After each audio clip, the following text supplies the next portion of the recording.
January 14th, 2021. The temperature outside Sarah Levy's remote cabin plummeted to negative 45 degrees Fahrenheit as darkness enveloped the wilderness.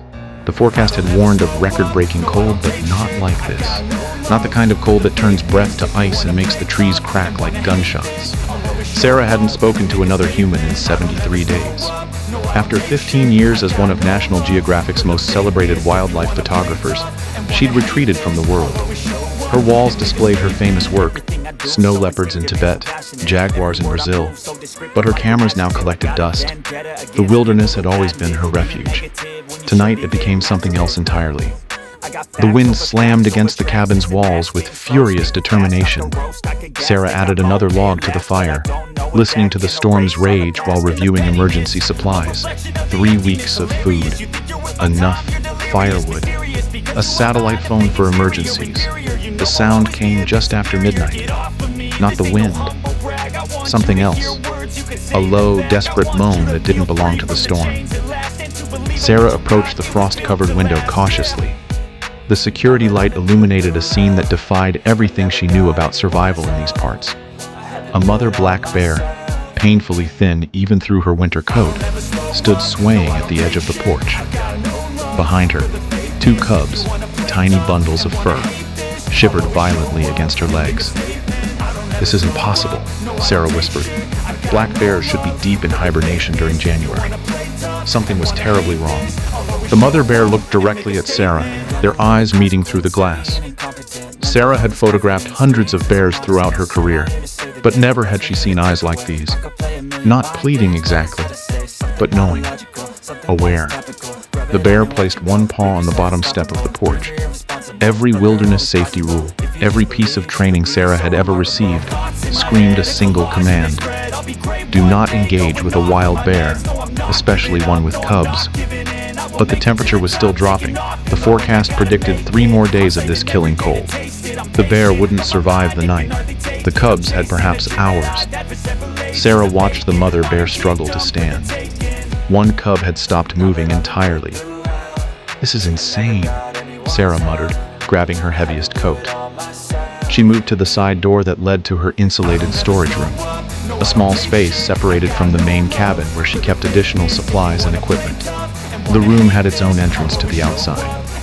Sarah opened the door against the punishing wind and stepped out onto the side porch. 20 feet away, the bear's head snapped toward her. Sarah's heart hammered in her chest as she pulled open the storage room's exterior door, then quickly retreated back inside the main cabin. Through the window, she watched. For 11 agonizing minutes, the bear didn't move. Then, slowly, she nudged her cubs toward the open door. One cub couldn't walk. The mother gently gripped it by the scruff and carried it, the other cub stumbling behind. Sarah held her breath as they disappeared into the storage room. Using a chair to brace the connecting door between the main cabin and storage room, Sarah waited until morning. Sleep was impossible. The storm showed no signs of weakening. At dawn, Sarah prepared a mixture of the highest calorie food she had: salmon, bacon grease, honey, and dried fruits. With trembling hands, she opened the connecting door just enough to slide the container through. From the darkness came a low, rumbling sound. Not a growl, but something softer. An acknowledgement. For 3 days, the storm transformed Alaska into something from a forgotten ice age. Sarah continued to provide food and water, each time receiving that same gentle rumble in response. On the 3rd night, the wind finally calmed. By morning, the temperature had risen to a balmy negative 15. When Sarah checked the storage room that afternoon, she found it empty. The bears had left through the exterior door she'd left unlatched. On the floor was the food container, licked clean. Sarah stepped outside for the first time in days. Fresh bear tracks led away from the cabin toward the forest. At the tree line, she spotted them, the mother and both cubs, looking healthier than they had any right to be. The mother bear stood on her hind legs briefly, silhouetted against the bright snow, before disappearing into the trees with her family. That night, Sarah unpacked her cameras for the first time in months. Life continued. Spring arrived early that year. unusually warm for Alaska. By July 19th, Sarah had established a new routine, photographing the rebirth of the wilderness around her. The frozen landscape had transformed into vibrant green, teeming with life. That morning, Sarah needed to cross Henderson Lake to reach her camera traps on the eastern shore. The lake remained partially frozen even in summer at higher elevations, a common enough occurrence that locals regularly traversed it with proper precautions. Sarah had crossed this lake dozens of times. She knew to test the ice, to follow the established safe paths. But today, something felt different. The air was warmer than usual, almost humid. Halfway across, Sarah noticed a dark shape emerging from the trees ahead. Her blood ran cold as recognition dawned. The mother bear, now healthy and powerful, standing directly in Sarah's path across the ice. Sarah froze. The bear stared at her without moving, blocking the traditional crossing path.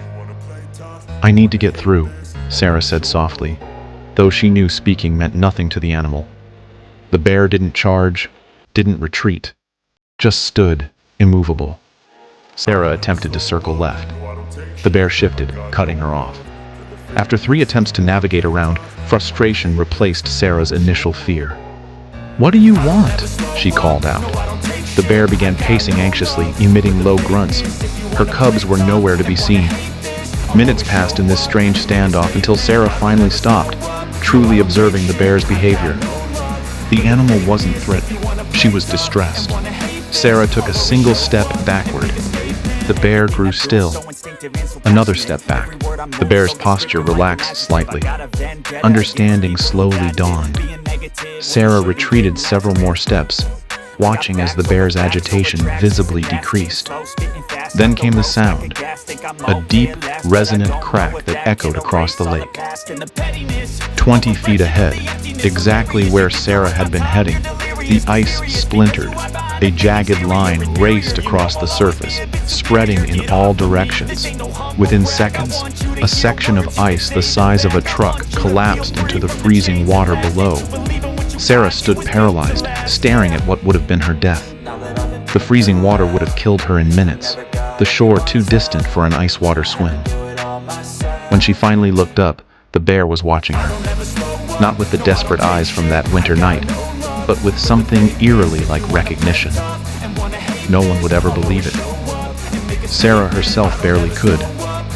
But somehow, this mother bear remembered the human who had opened a door during the coldest storm in decades, remembered the food and shelter that saved her cubs, and now she had returned the debt. The bear turned without hurry, disappearing into the trees as silently as she had appeared. Sarah stood alone on the ice, camera clutched in trembling hands, forever changed by the realization that compassion might be the one language all living creatures truly understand, and remembering that even in the unforgiving wilderness, debts of kindness are never truly forgotten. That evening, reviewing her cabin's security footage from the winter storm, Sarah noticed something she'd missed months earlier. The smaller cub, the one who'd barely moved when they arrived at her door, had been bleeding from a deep wound on its side. Wildlife experts she later consulted confirmed the truth Sarah already knew. Without warmth and shelter that night, the injured cub would have had only hours to live. Some debts can never be repaid. Others come full circle in ways we could never imagine. If you enjoyed it, then watch our next video shown on screen.